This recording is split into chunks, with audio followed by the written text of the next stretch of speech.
नमस्कार, DD news के विशेष सांकेतिक भाषा समाचार में आप सभी का स्वागत है। आपके साथ मैं हूं पराक्रम सिंह शेखावत और मेरे साथ हैं हमारी सांकेतिक भाषा की सहयोगी मनीषा। समाचार की शुरुआत करेंगे सुर्खियों के साथ। बिहार चुनाव की सरगर्मी तेज। मुख्य चुनाव आयुक्त ज्ञानेश कुमार ने कहा, एसआईआर पर बिहार देश को दिखाएगा नई राह। सीईसी ने की बीएलओ के शानदार काम की सराहना। आने वाले चुनावी महापर्व में मतदाताओं से बढ़ चढ़कर भागीदारी की अपील।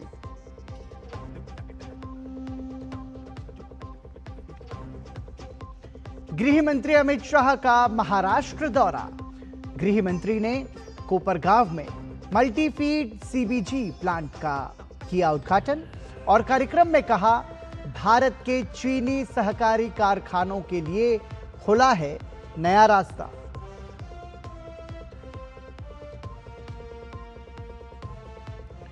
बच्चों की मृत्यु के बाद कफ सिरप पर केंद्र सरकार की राज्यों के साथ बैठक शुरू। केंद्रीय स्वास्थ्य सचिव की अध्यक्षता में हो रही है बैठक। मामले में डॉक्टर प्रवीण सोनी हिरासत में लिए जाने के बाद निलंबित।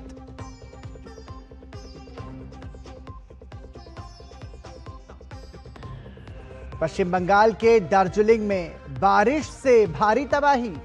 अलग अलग जगहों पर लैंडस्लाइड में 13 की मौत। पुल ढहने से भी भारी नुकसान। राष्ट्रपति, उपराष्ट्रपति और प्रधानमंत्री नरेंद्र मोदी ने हादसे पर जताई संवेदना।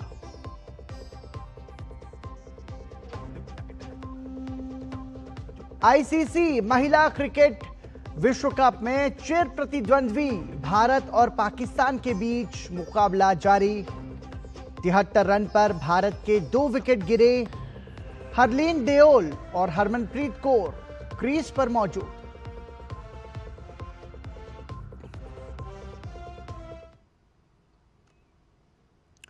और सुर्खियों के बाद खबरों पर नजर विस्तार से।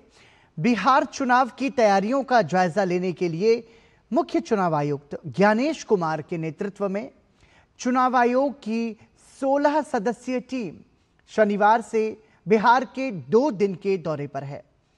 मुख्य चुनाव आयुक्त ने प्रेस कॉन्फ्रेंस कर चुनाव की तैयारियों के बारे में जानकारी दी। उन्होंने मतदाता सूची के शुद्धिकरण को लेकर बूथ लेवल अधिकारियों के काम की तारीफ की।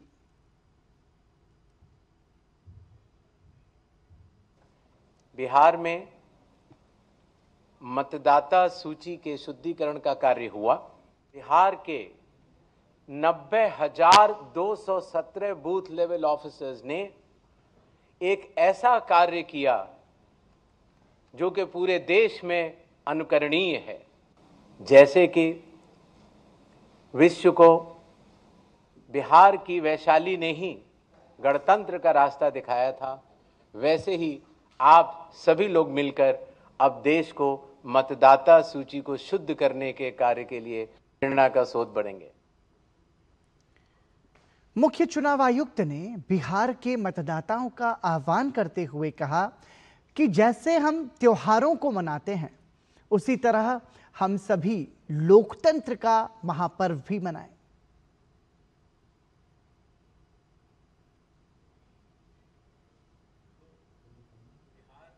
मैं बिहार के सभी मतदाताओं से यह आह्वान करता हूं कि आइए, जिस तरह से हम अपने त्योहारों को उल्लास और श्रद्धा से मनाते हैं और विशेष रूप से बिहार की छठ पूजा जैसे महान लोक पर्व को पूरे उत्साह व आस्था से मनाते हैं, उसी तरह से लोकतंत्र के चुनाव के इस महापर्व को भी उत्सव की तरह मनाएं और मतदान अवश्य करें।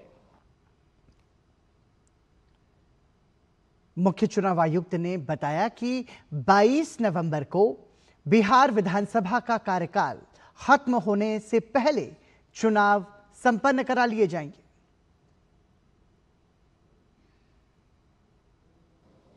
बिहार में 243 जनरल कॉन्स्टिट्यूएंसीज हैं, एसटी 2, एसटी 38।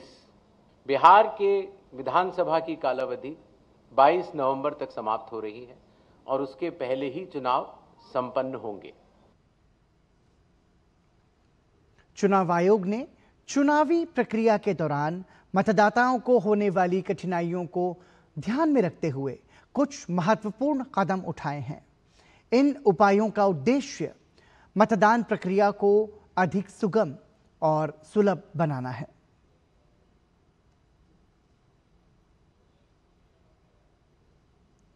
धीरे धीरे करते करते लगभग 40 एप्लीकेशंस बन चुकी थी, जिसको कि हर मतदाता को या स्टेक होल्डर को बार बार अलग अलग लोड करना पड़ता था। इसलिए सबको मिलाकर एक कंप्यूटर प्लेटफॉर्म तैयार किया गया, जिसका नाम है वन स्टॉप डिजिटल प्लेटफॉर्म, और बिहार में इसको लागू भी किया जाएगा। बिहार से शुरू होकर पूरे देश तक किसी भी मतदान केंद्र में 1200 से ज्यादा वोटर नहीं होंगे, और अब बिहार से शुरू होकर पूरे देश में जब भी चुनाव होंगे 100% वेबकास्टिंग हर पोलिंग स्टेशन पर की जाएगी। गृह और सहकारिता मंत्री अमित शाह ने महाराष्ट्र के अहिल्यानगर में किसानों को संबोधित किया। उन्होंने किसानों को संबोधित करते हुए कहा कि नरेंद्र मोदी सरकार किसानों की मदद के लिए प्रतिबद्ध है। बीते दिनों भारी बारिश से लोनी इलाके के किसानों को भारी नुकसान हुआ था। वित्तीय वर्ष 25-26 में केंद्र के शहर के तहत 3,132 करोड़ रुपया हमने महाराष्ट्र सरकार को दिया है। उसमें से जो 1,631 करोड़ रुपया था वो अप्रैल को ही दे देने का काम हमारे नेता नरेंद्र मोदी जी ने किया है। गृह मंत्री अमित शाह ने कहा कि औरंगजेब का नाम आगे बढ़ाने वालों में औरंगाबाद का नाम बदलने का साहस नहीं था, लेकिन भाजपा सरकार ने औरंगाबाद का नाम छत्रपति संभाजी महाराज नगर किया।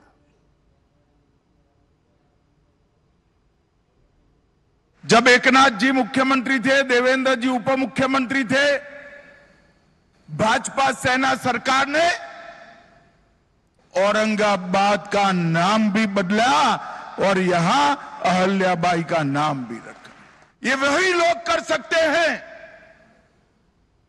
जो शिव छत्रपति के अनुयायी हैं, जो औरंगजेब की धारा को आगे बढ़ाते हैं। उनमें इतना हिम्मत नहीं है कि औरंगाबाद का नाम धर्मवीर संभाजी महाराज के नाम से। केंद्रीय गृह और सहकारिता मंत्री अमित शाह ने महाराष्ट्र के शिरडी साई धाम में साईं बाबा के दर्शन कर सभी की सुख समृद्धि की कामना की। उन्होंने लोनी में सहकारी चीनी कारखाने के संस्थापक पद्मश्री विठलराव विखे और पूर्व केंद्रीय मंत्री पद्मभूषण स्वर्गीय बाला साहेब विखे की प्रतिमा का अनावरण भी किया।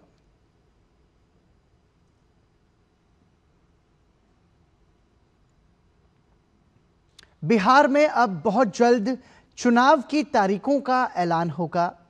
भारतीय जनता पार्टी अपने सहयोगी दलों के नेताओं के साथ मिलकर सीटों को अंतिम रूप देने में जुट गई है। इसी कड़ी में आज भाजपा के चुनाव प्रभारी धर्मेंद्र प्रधान हिंदुस्तानी आवाम मोर्चा के संरक्षक जीतन राम मांझी से मिलने पहुंचे। उनके निवास पर यह भेंट हुई। माना जा रहा है कि एनडीए में सीट शेयरिंग को लेकर चर्चा हो रही है। इस बैठक में धर्मेंद्र प्रधान के साथ बिहार भाजपा के संगठन प्रभारी विनोद तावड़े, उप मुख्यमंत्री सम्राट चौधरी और भाजपा के प्रदेश अध्यक्ष दिलीप जायसवाल भी शामिल रहे। केंद्रीय मंत्री नित्यानंद राय ने प्रेस कॉन्फ्रेंस कर आरजेडी के लालू राबड़ी शासनकाल पर करारे प्रहार किए। नित्यानंद राय ने कहा कि आरजेडी के 15 सालों के शासनकाल में अपहरण और हत्या की घटनाओं ने उद्योग का रूप ले लिया था। उस जंगल राज को याद कर जनता आज भी खौफ से भर उठती है।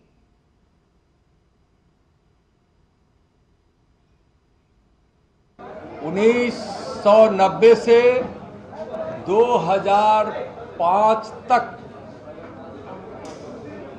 का राबड़ी लालू शासन, राजद के शासन काल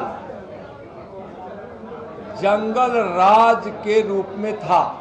उन 15 वर्षों में 32,000 से ज्यादा अपहरण की घटनाएं घटी। यानी उस समय अपहरण का उद्योग था उस जंगल राज में। बच्चों की मौत के बाद कफ सिरप पर केंद्र सरकार का आज शाम 4 बजे से सभी राज्यों के साथ एक महत्वपूर्ण बैठक करने का कार्यक्रम था, जो कि ठीक 4 बजे शुरू हुआ। आपको बता दें, मध्य प्रदेश और राजस्थान में कफ सिरप पीने के बाद बच्चों की मौत के मामले सामने आने के बाद केंद्र सरकार पूरी तरह से अलर्ट हो गई है। सरकार अब दवाओं की गुणवत्ता और सुरक्षा को सख्त रवैये के साथ में उसके खिलाफ कार्रवाई कर रही है और कदम उठा रही है।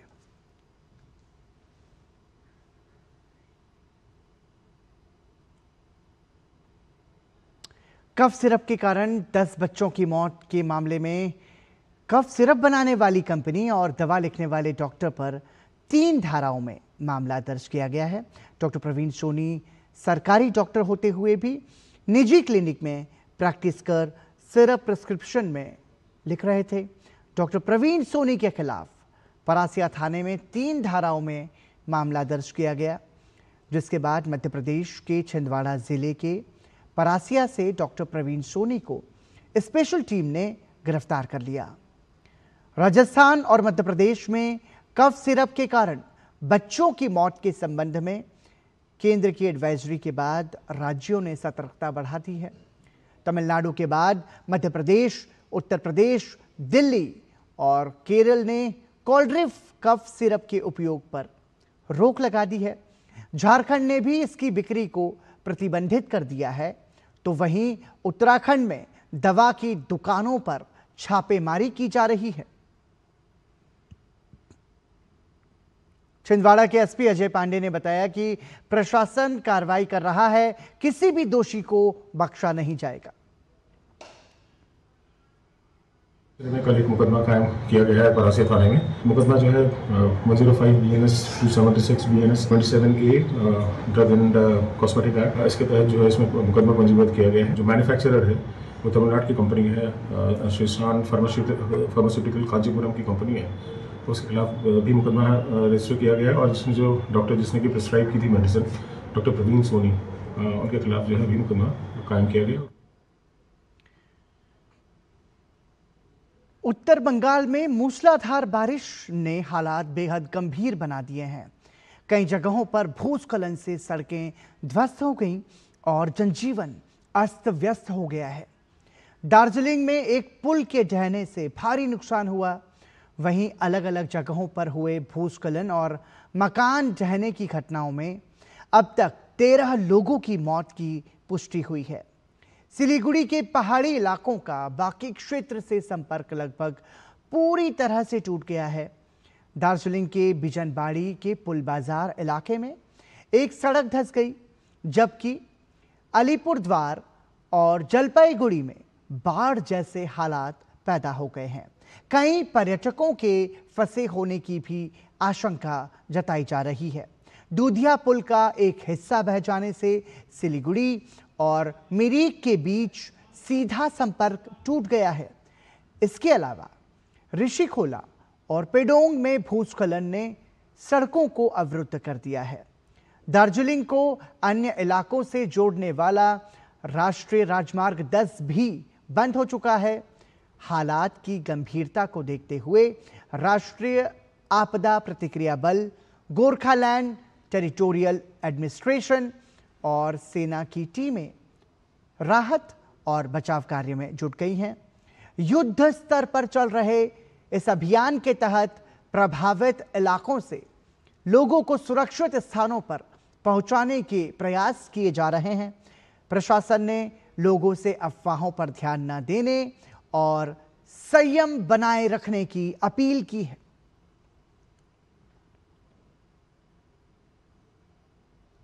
पश्चिम बंगाल के दार्जिलिंग में भारी बारिश और भूस्खलन के कारण हुए हादसे पर राष्ट्रपति द्रौपदी मुर्मू ने गहरा दुख व्यक्त किया है। सोशल मीडिया प्लेटफॉर्म एक्स पर अपने पोस्ट में राष्ट्रपति ने लिखा कि इस आपदा में लोगों की दुखद मृत्यु का समाचार अत्यंत पीड़ादायक है। राष्ट्रपति ने सभी शोक संतप्त परिवारों के प्रति अपनी गहरी संवेदनाएं व्यक्त की हैं। उन्होंने राहत और बचाव कार्यों की सफलता के लिए प्रार्थना की है। साथ ही उन्होंने इस हादसे में घायल हुए सभी लोगों के जल्द से जल्द स्वस्थ होने की कामना की है। उपराष्ट्रपति सीपी राधाकृष्णन ने दार्जिलिंग में हुए हादसे पर गहरा शोक व्यक्त किया है। उन्होंने अपने सोशल मीडिया प्लेटफॉर्म एक्स पर अपने पोस्ट में लिखा, दार्जिलिंग में भारी बारिश और भूस्खलन के कारण हुए पुल हादसे में दुखद जानमाल की हानि से अत्यंत व्यथित हूं। शोक संतप्त परिवारों के प्रति हार्दिक संवेदना, घायलों के शीघ्र स्वस्थ होने की प्रार्थना करता हूं।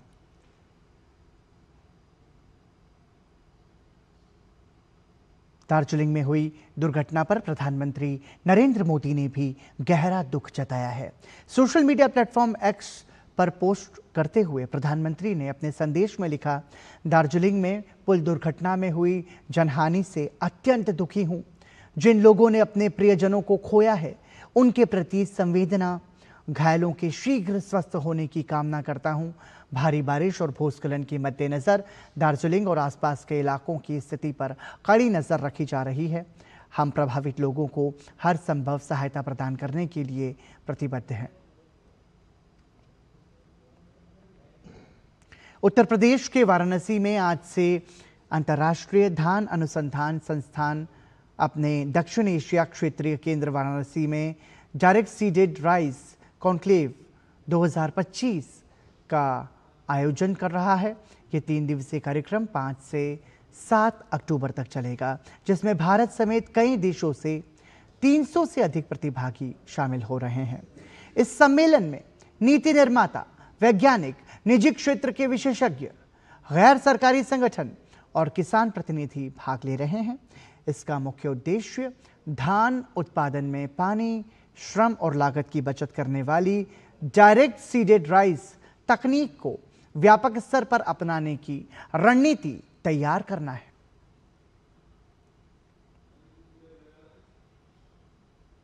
धान की सीधी बुआई पर यह वैश्विक कॉन्क्लेव में दुनिया के लगभग 15 देशों से वैज्ञानिक और प्रतिनिधि यहाँ पे शामिल हुए हैं।